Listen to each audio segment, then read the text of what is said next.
जय हिंद प्यारे बच्चों। स्वागत है आप सभी का उत्कृष्ट डिफेंस एकेडमी के इस यूट्यूब परिवार में। और आज हम केमिस्ट्री की इस बहुत ही शानदार एमसीक्यू सीरीज को आगे बढ़ाते हुए स्टार्ट करेंगे नए chapter oxidation, reduction and electrochemistry को। और इस चैप्टर के एमसीक्यूज हम लोग आज करेंगे और साथ ही एक नई वीडियो में भी इस एमसीक्यूज को कंटिन्यू करेंगे। ये जो हमारा टॉपिक है इससे अराउंड 2 to 3 क्वेश्चंस एनडीए पूछ लेता है, पर अक्सर मोस्टली 2 क्वेश्चंस इसमें आते हैं। लेकिन इन 2 क्वेश्चंस को भी अच्छी तरीके से करने के लिए हम लोगों को कम से कम 30 से 40 क्वेश्चंस जो है एमसीक्यू की प्रैक्टिस करनी पड़ेगी। तो इन्हीं प्रैक्टिस को करने के लिए हम लोग जो है डिस्कस करने वाले हैं अपने इन एमसीक्यूज को। तो बच्चों शुरुआत करते हैं बिना देर करे हुए अपने इस बहुत ही शानदार सेशन की फुल एनर्जी के साथ।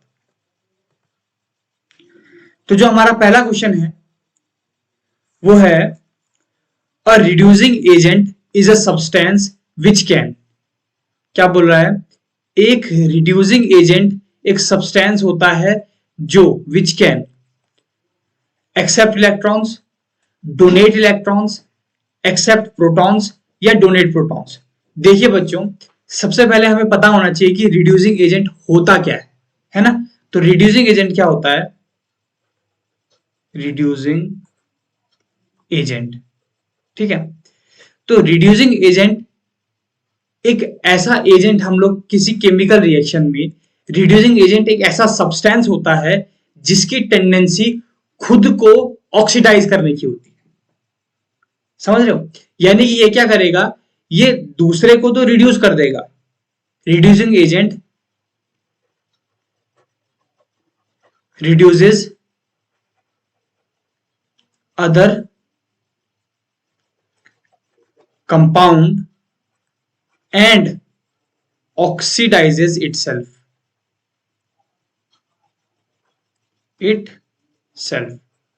Is it clear to you? तो रिड्यूसिंग एजेंट क्या होता है बच्चों? रिड्यूसिंग एजेंट एक वो सब्सटेंस होता है जो दूसरे को तो रिड्यूस कर देगा दूसरे सब्सटेंस को, लेकिन खुद क्या हो जाएगा? ऑक्सीडाइज हो जाएगा। ठीक है। अब हम एक चीज जानते हैं कि ऑक्सीडेशन में क्या होता है। ऑक्सीडेशन एक ऐसी प्रोसेस है, मान के चलिए मेरे को एक मेटल दिया हुआ है, ठीक है, और अगर मुझे बताना है कि ये ऑक्सीडाइज हुआ है या रिड्यूस हुआ है, तो अगर ये if it will lose electrons, clear है बच्चों? अगर कोई भी मेटल या कोई भी हमारा एटम एलिमेंट इलेक्ट्रॉन लूज करता है, क्या याद रखेंगे आप लोग? ऑक्सीडेशन वो प्रोसेस है जिसमें कोई एटम एलिमेंट इलेक्ट्रॉन लूज करता है। और रिडक्शन क्या प्रोसेस होती है?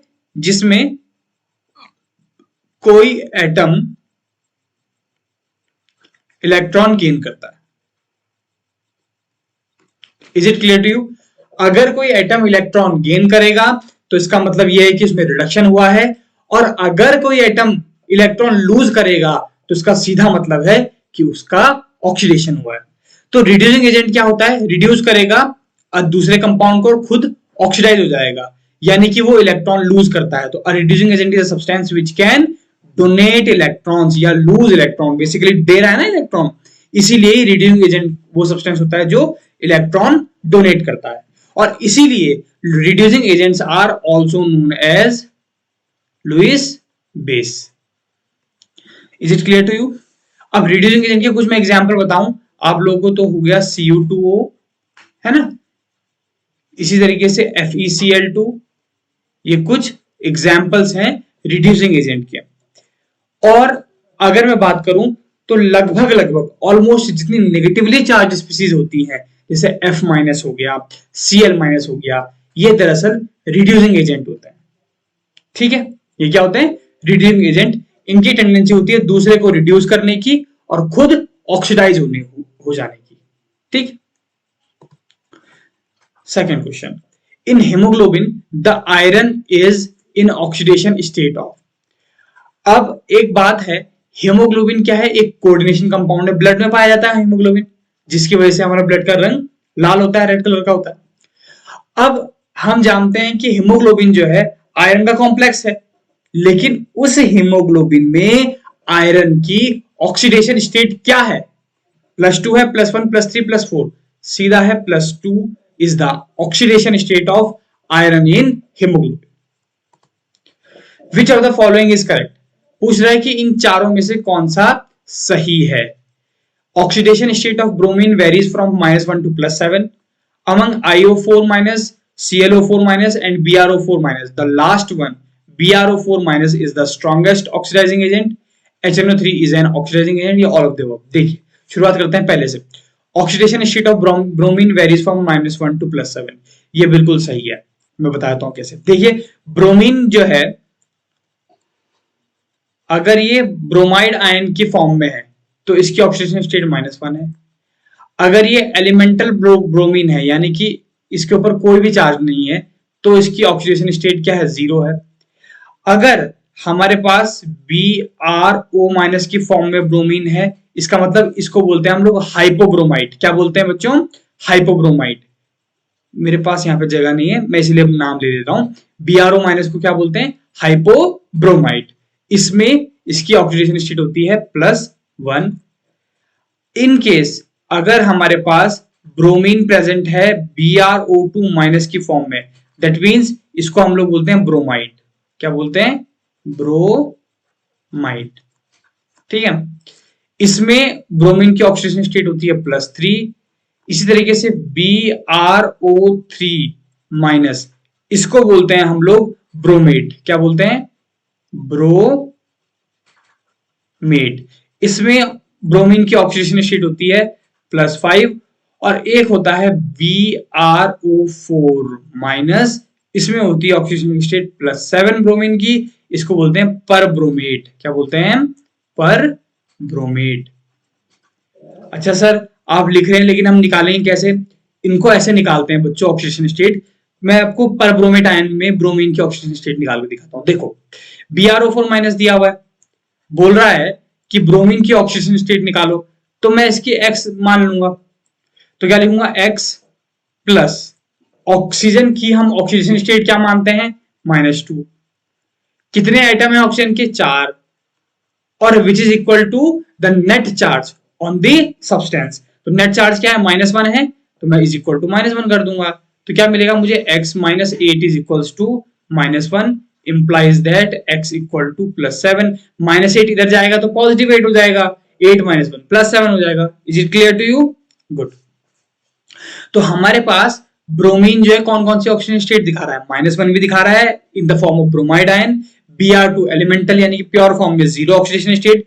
याद रखना बच्चों, कोई भी एटम अगर अपनी प्योर फॉर्म में प्रेजेंट होगा या एलिमेंटल फॉर्म में प्रेजेंट होगा, तो उसकी ऑक्सीडेशन स्टेट -1, -2, +1, +2 नहीं होगी, सीधा 0।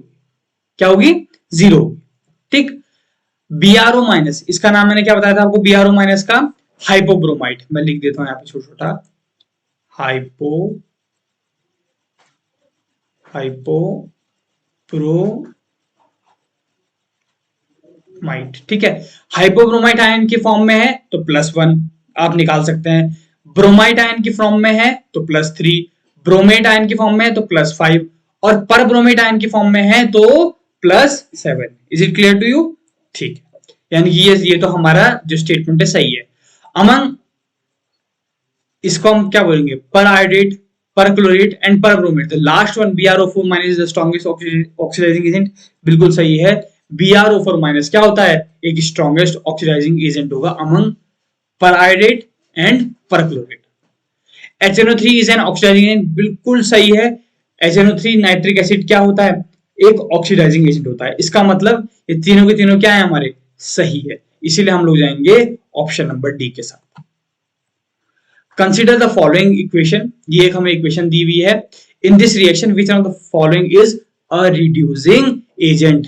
इन सब में से Br2, Br- H+ या Cr2O7 इन चारों में से कौन सा एक रिड्यूसिंग एजेंट होगा? कौन सा एक रिड्यूसिंग एजेंट होगा?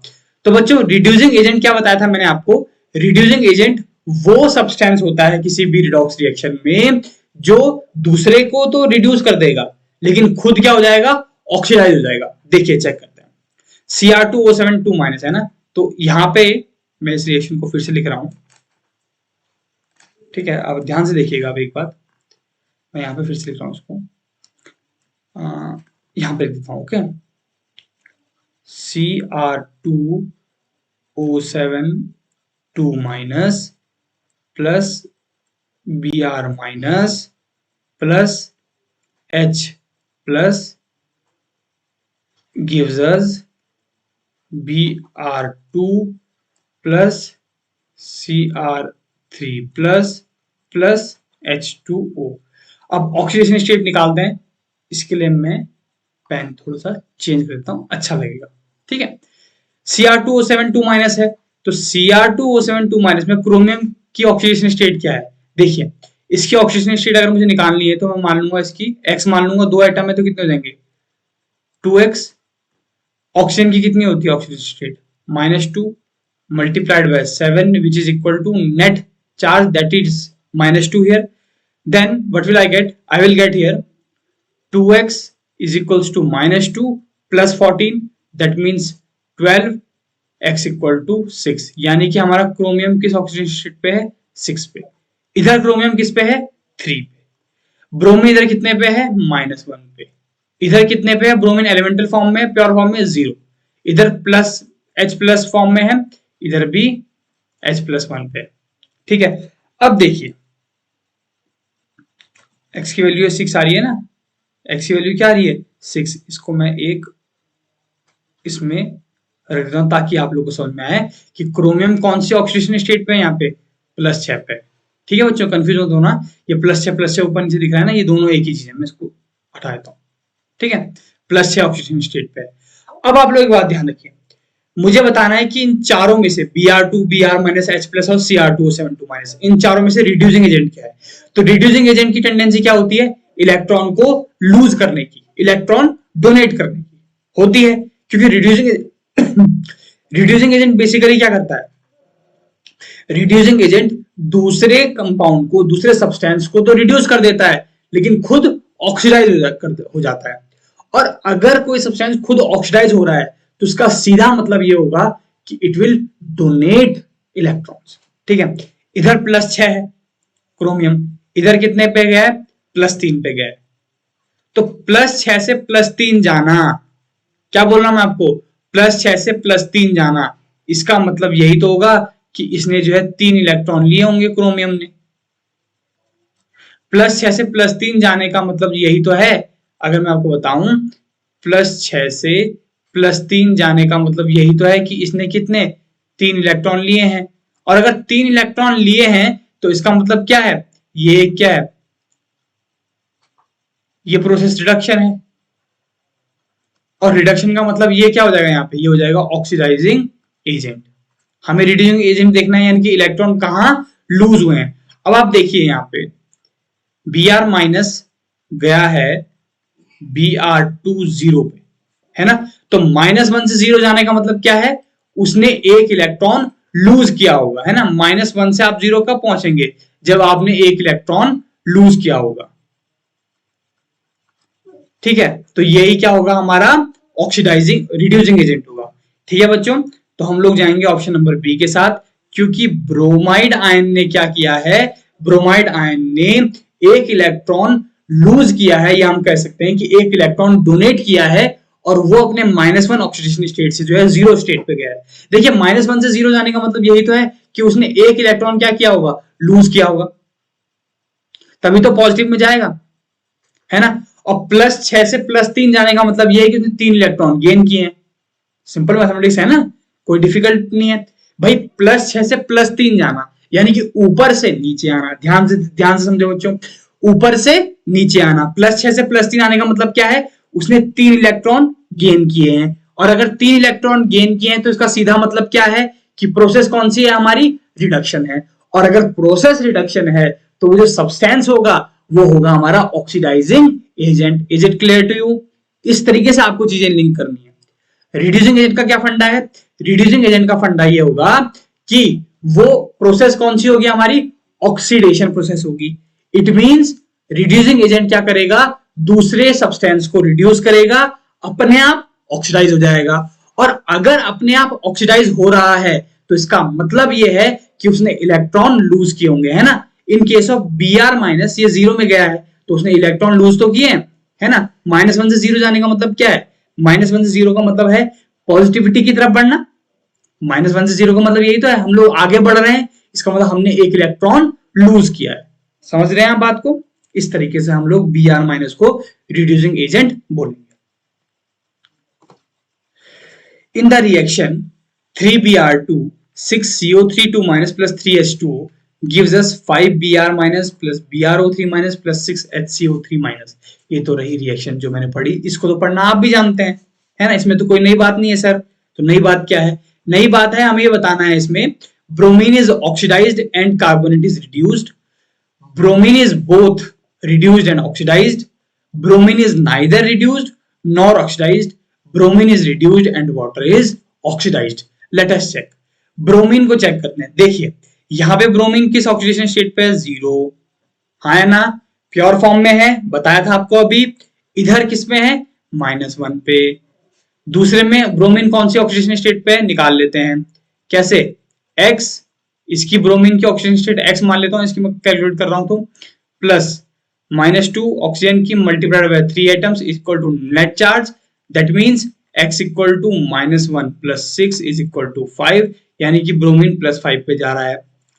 ठीक, कार्बन की अगर मैं यहां पे बात करूं तो कार्बन की ऑक्सीजन स्टेट क्या होगी, निकाल लेते हैं, x मान लूंगा, है ना। तो x अगर मान लूंगा तो कितना हो जाएगा, -2 ऑक्सीजन की -2 मल्टीप्लाइड बाय 3 कितना हो जाएगा, -6 is equal to -2, that means x equal to +4 यहाँ पे कार्बन की।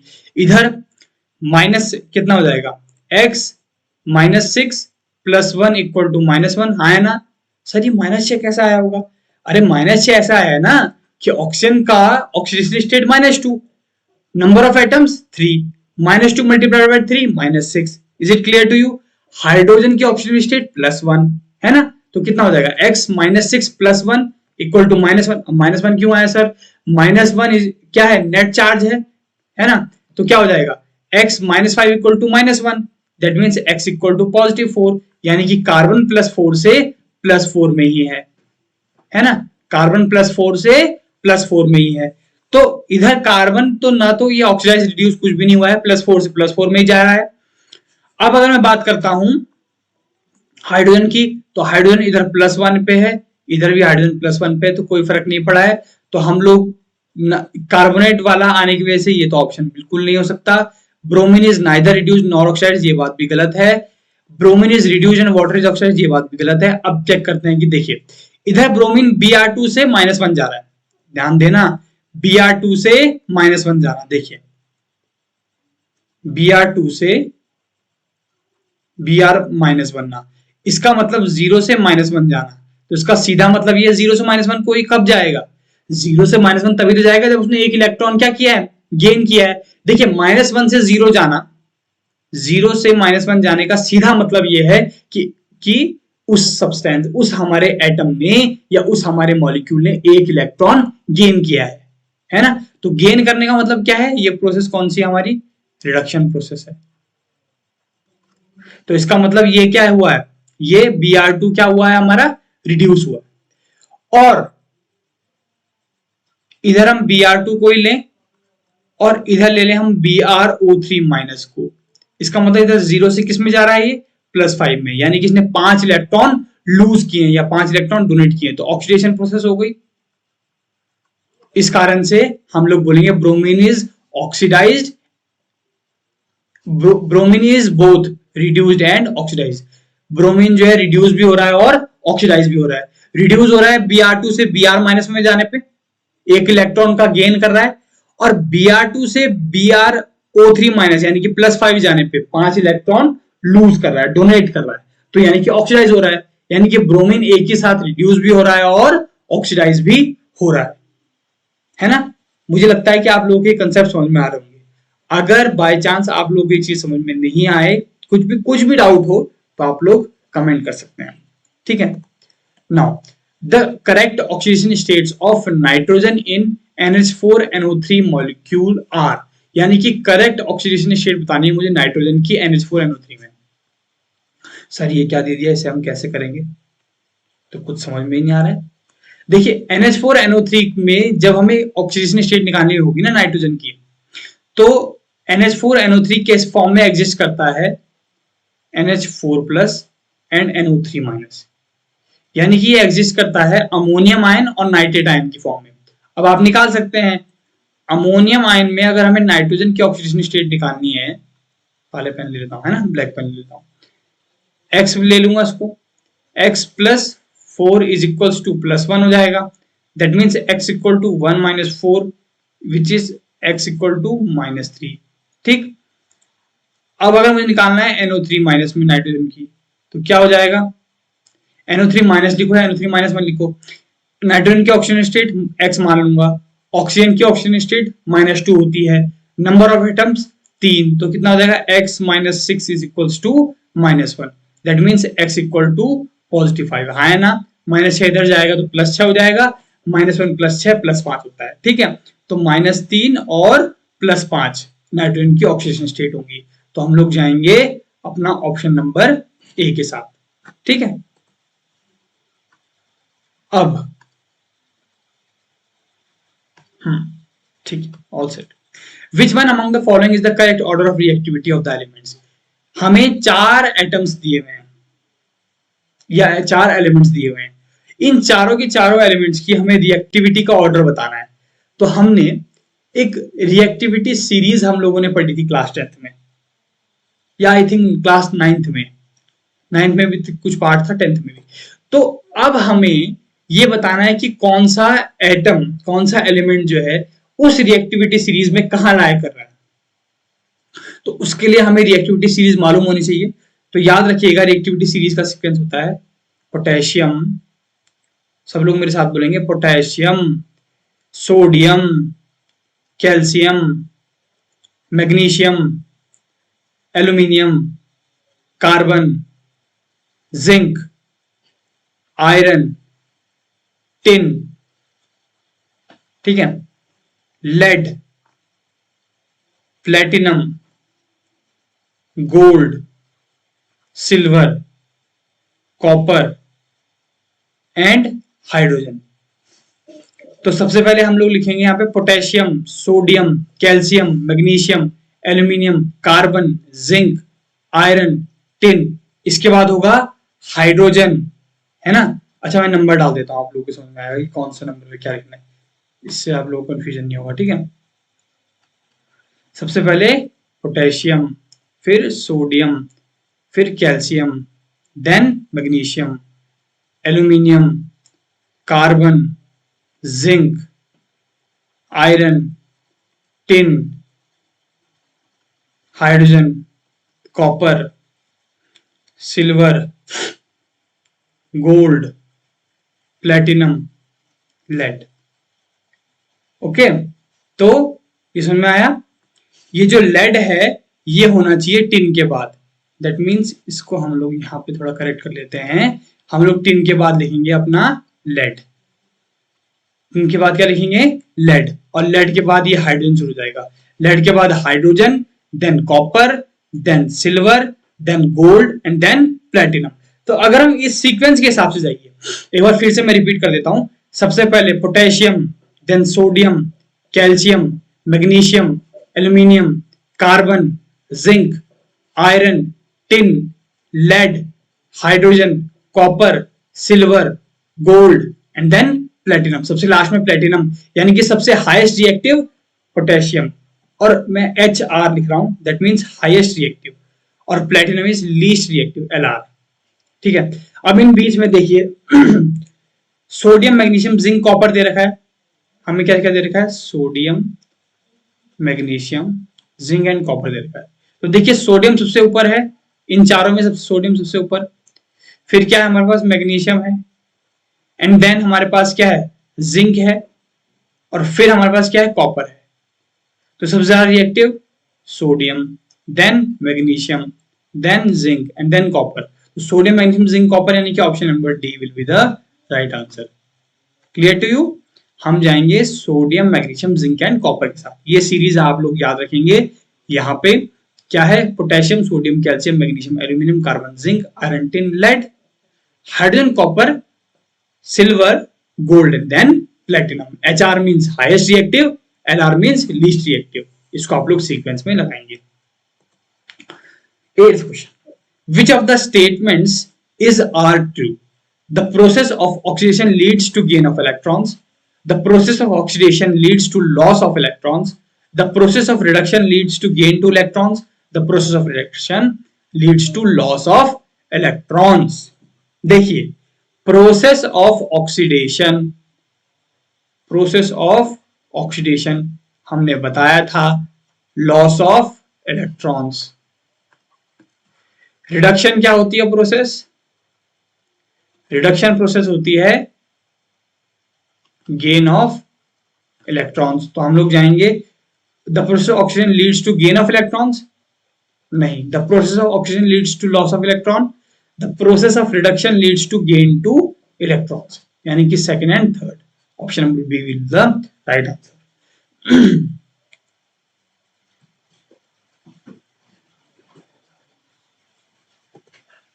Ninth question. Match the terms of column first and column second and choose the correct option from the codes given below. Column first हमें ये दे रखा है, column second हमें ये दे रखा है, इन दोनों को हमें क्या करना है? मैच करना है। तो पहला दे रखा है Leclanche cell, then nickel cadmium cell, then fuel cell and then mercury cell. ठीक है, तो हमें 5 यहाँ पे कॉलम 2 में 5 हमें जो है ये दे रखे हैं स्टेटमेंट्स, हम बोल सकते हैं इनको कि इसमें कौन सा इसके साथ फिट बैठने वाला है। तो देखिए 9th वाले क्वेश्चन में हमें दे रखा है लेक्लांचे सेल, पहला क्या दे रखा है हमें? लेक्लांचे सेल। ठीक है, तो लेक्लांचे सेल जो होता है इसकी रिएक्शन जो होती है एनोड पे वो होती है Zn gives us Zn2 + 2 electron. That means zinc क्या हो रहा है? ऑक्सीडाइज हो रहा है। तो लेक्लांचे सेल की जहां पे बात आएगी, एक की जहां पे बात आएगी वहां पे हम लोग रिएक्शन एनोड होती है जिंक से जिंक +2 + 2 इलेक्ट्रॉन। ठीक है, निकल कैडमियम सेल की अगर हम बात करें तो निकल कैडमियम सेल क्या है हमारे पास? रिचार्जेबल सेल होता है। क्या होता है? रिचार्जेबल सेल होता है। फ्यूल सेल जिसे हम हिंदी में ईंधन सेल भी कहते हैं, ये सेल क्या होता है? इसमें सेल रिएक्शन होती है 2H2 + O2 gives us 2H2O। नंबर एक बात। The second thing is fuel cell converts energy of combustion into electrical energy, यानी कि जो एनर्जी ऑफ कंबशन होती है उसको इलेक्ट्रिकल एनर्जी में कन्वर्ट करता है। यानी कि हमारा फ्यूल सेल के साथ साथ ऑप्शन नंबर फर्स्ट जाएगा और option number 5, that means cell reaction 2H2 + O2 gives us 2H2O and converts energy of combustion into chemical energy, electrical energy. And D option, mercury cell does not involve any iron in solution and is used in hearing aids. अगर आपने hearing aids देखे होंगे, छोटी छोटी hearing aids आते हैं, इनमें जो सेल लगे होते हैं ना बच्चों, वो मरकरी सेल होते हैं, है ना? मरकरी सेल होते हैं, ये हियरिंग एड्स में लगे होते हैं। तो हम लोग का कौन सा आंसर सही बैठ रहा है? ए का 4, बी का 3rd, सी का 1 and 5th एंड डी का 2nd। That means 4 3 1 5 2, it means option D will be the right answer. Statement first is given, fluorine exhibits the same oxidation state in all its components. Statement second, fluorine atom has no d orbital in the valence shell. पहला क्या दे रखा है? फ्लोरीन एग्जिबिट करता है same oxidation state in all its components, यानी कि फ्लोरीन जो है, यानी कि कैपिटल F जिसका एटॉमिक नंबर 9 होता है, वो एक ऑक्सीडेशन स्टेट जो कि -1 होती है सारे के सारे कंपोनेंट्स में दिखाता है। इसका दूसरा स्टेटमेंट दे रखा है, fluorine atom has no d orbital in the valence shell, यानी कि फ्लोरीन एटम में कोई भी d ऑर्बिटल नहीं होता है वैलेंस शेल में। ठीक है, तो अगर d ऑर्बिटल नहीं होता है वैलेंस शेल में, ये बात भी सही है। अगर मैं फ्लोरीन का इलेक्ट्रॉनिक कन्फिगरेशन लिखूंगा तो क्या लिखूंगा? 1s2 2s2 देन 2p5, है ना? यहाँ पे d की तो कोई गुंजाइश ही नहीं है, क्योंकि d ऑर्बिटल आने के लिए थर्ड शेल आना जरूरी है। इधर थर्ड सेल स्टार्ट ही नहीं हो रही है, ये दो ही सेल में सिमट जाएगा। तो फ्लोरीन एग्जिबिट इसीलिए करता है ऑक्सीडेशन स्टेट -1 हर कंपाउंड में, क्योंकि इसीलिए करता है क्योंकि इसके पास d इलेक्ट्रॉन नहीं होते हैं वैलेंस शेल में। ठीक है, तो हमारा both statement first and statement second are true and statement second is the correct explanation of the statement first, then option A will be the right answer. 11th question is, statement first हमें दे रखा है, when hydrogen gas is passed over heated metallic oxide it removes the oxygen from it. Statement 2 दे रखा है hydrogen is an oxidising agent. अब एक बात ध्यान से सुनिए, इसको हम लोग थ्योरेटिकली नहीं समझ पाएंगे, इसको मैं एक रिएक्शन समझाऊंगा, आप तुरंत पकड़ लेंगे बात। When hydrogen gas is passed over heated metallic oxide, for an example मैं CuO ले लेता हूं, ठीक है। अब अगर मैं इसमें हीटेड मेटेलिक ऑक्साइड ये है हमारे पास CuO, इसमें अगर मैं हाइड्रोजन गैस पास करवाऊं तो क्या होगा, Cu जो है कॉपर मेटल अलग हो जाएगा और पानी के H2 जो है ऑक्सीजन के साथ कंबाइन होकर वाटर प्रोड्यूस करते हैं। Is it clear to you? तो जब hydrogen gas is passed over heated metallic oxide it removes the oxygen from it, बिल्कुल सही है। ये हाइड्रोजन किसके साथ कंबाइन हो जाएगा, ऑक्सीजन के साथ कंबाइन हो जाएगा, तो पहला स्टेटमेंट तो सही है। Hydrogen is an oxidising agent, देखिए ऑक्सीडाइजिंग एजेंट की टेंडेंसी क्या होगी, खुद रिड्यूस होने की।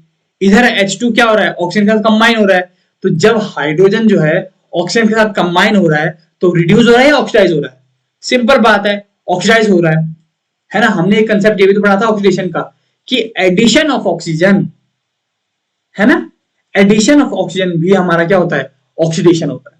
ठीक है बच्चों, तो हमारा स्टेटमेंट फर्स्ट भी सही है, लेकिन स्टेटमेंट सेकंड कि hydrogen is an oxidising agent, ये गलत स्टेटमेंट है।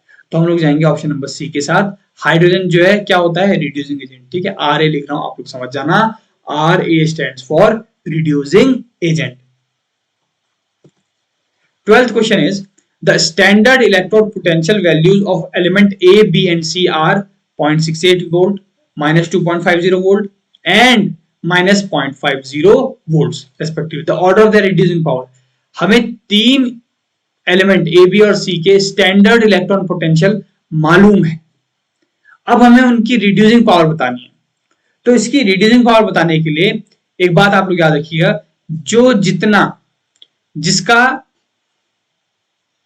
more negative value of standard electrode potential, जिसकी जितनी ज्यादा नेगेटिव वैल्यू होगी स्टैंडर्ड इलेक्ट्रोड पोटेंशियल की, उसकी जो रिड्यूसिंग पावर होगी more will be the reducing power. Okay, तो जितनी ज्यादा नेगेटिव वैल्यू होगी स्टैंडर्ड इलेक्ट्रॉन पोटेंशियल की, उतनी ज्यादा रिड्यूसिंग पावर होगी। तो देखिए ज्यादा स्टैंडर्ड इलेक्ट्रॉन पोटेंशियल की ज्यादा नेगेटिव वैल्यू किसमें है, -2.50, दैट मींस बी, ये हमारा क्या है ए और ये है सी। तो -2.50 क्या है, सबसे ज्यादा नेगेटिव वैल्यू है, तो सबसे ज्यादा रीडिंग पावर किसकी होगी, बी की होगी। फिर किसकी है, सी, एंड देन ए की पॉजिटिव वैल्यू तो सबसे लास्ट में इसको रखेंगे।